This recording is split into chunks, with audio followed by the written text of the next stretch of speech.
नमस्कार। चलिए आज हम सब मिलकर समय में पीछे चलते हैं 10वीं सदी के भारत में। आज हम एक ऐसी कहानी की परतें खोलने वाले हैं जिसमें सत्ता, धर्म और धोखा सब कुछ शामिल है। ये कहानी इस बारे में है कि कैसे एक राजा ने अपने ही एक बहुत बड़े गुनाह पर पर्दा डालने के लिए एक पूरे के पूरे समुदाय को ही बना डाला। तो सवाल यही है, क्या एक कत्ल एक पूरी की पूरी कम्युनिटी को जन्म दे सकता है? सुनने में बात कितनी अजीब और नामुमकिन सी लगती है ना? लेकिन यही वो पहेली है जिसे आज हम सुलझाने वाले हैं। तो चलिए कहानी की शुरुआत करते हैं एक राजा के ऐसे गुनाह से जिसकी कोई माफी नहीं थी। हम बात कर रहे हैं राजा मूलराज सोलंकी की और उनके उस एक फैसले की जिसने गुजरात के इतिहास का रुख ही हमेशा के लिए बदल कर रख दिया। चलिए समय में ठीक उस पल पर चलते हैं। साल था 942 ईस्वी। गुजरात में मूलराज सोलंकी ने एक बहुत ही दहाड़ में लेकिन उतना ही क्रूर कदम उठाया। उसने अपने ही सगे मामा राजा सामंत सिंह चावड़ा का बेरहमी से कत्ल कर दिया और पाटन के सिंहासन पर कब्जा कर लिया। बस इस एक घटना ने पूरे राज्य में एक भूचाल ला दिया। सिर्फ राजनीतिक नहीं बल्कि एक बहुत बड़ा धार्मिक संकट भी खड़ा हो गया। अब ये समझना बहुत जरूरी है कि उस जमाने के हिसाब से ये कितना बड़ा गुनाह था।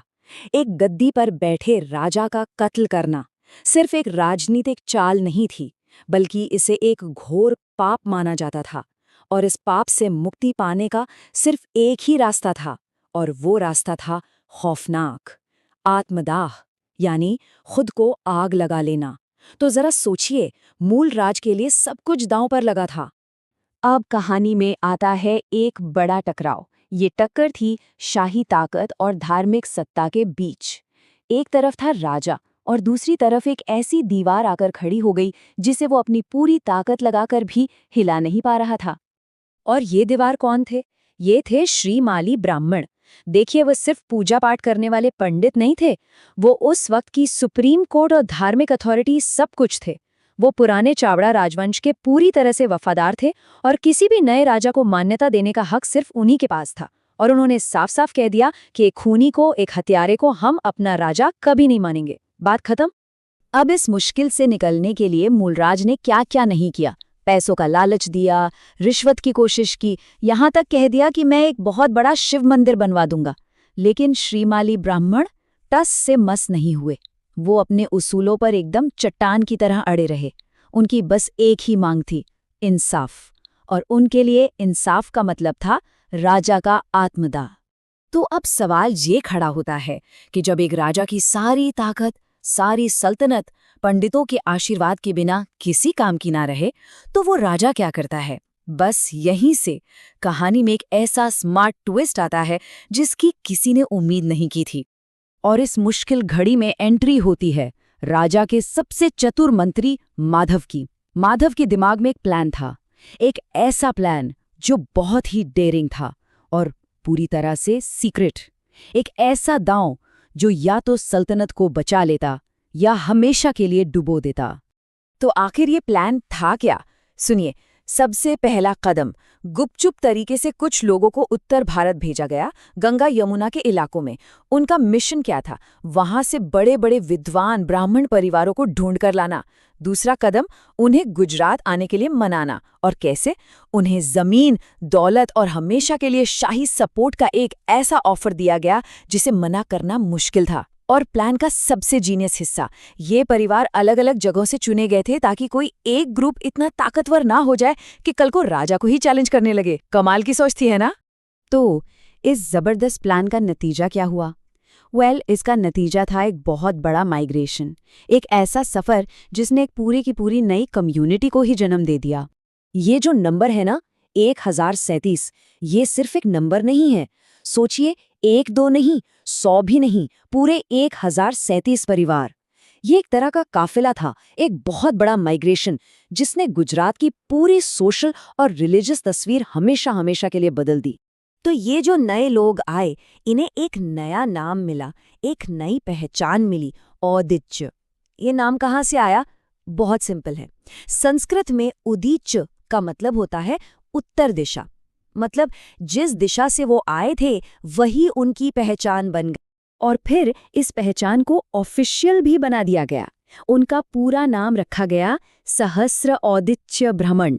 सहस्र का मतलब होता है 1000, जो उनकी संख्या की याद दिलाता था। तो देखिए कैसे एक राजा की पॉलिटिकल मजबूरी ने एक नई परमानेंट कम्युनिटी को जन्म दे दिया।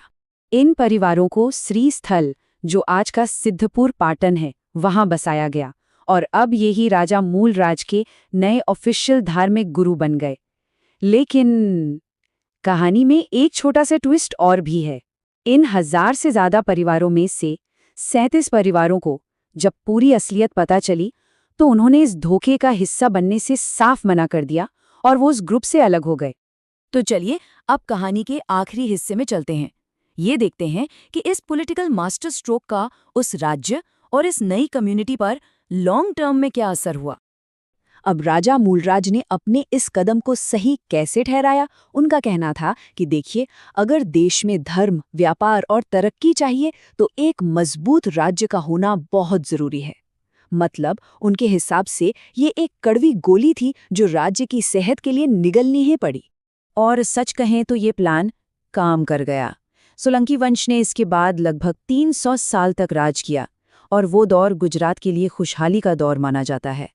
तो हाँ, उस एक राजनीतिक चाल ने राज्य को स्टेबल तो कर दिया था। लेकिन जैसा कि हम जानते हैं, इतिहास में कुछ भी हमेशा के लिए नहीं रहता। साल 1297 में बाहर से हमले हुए और सोलंकी साम्राज्य खत्म हो गया।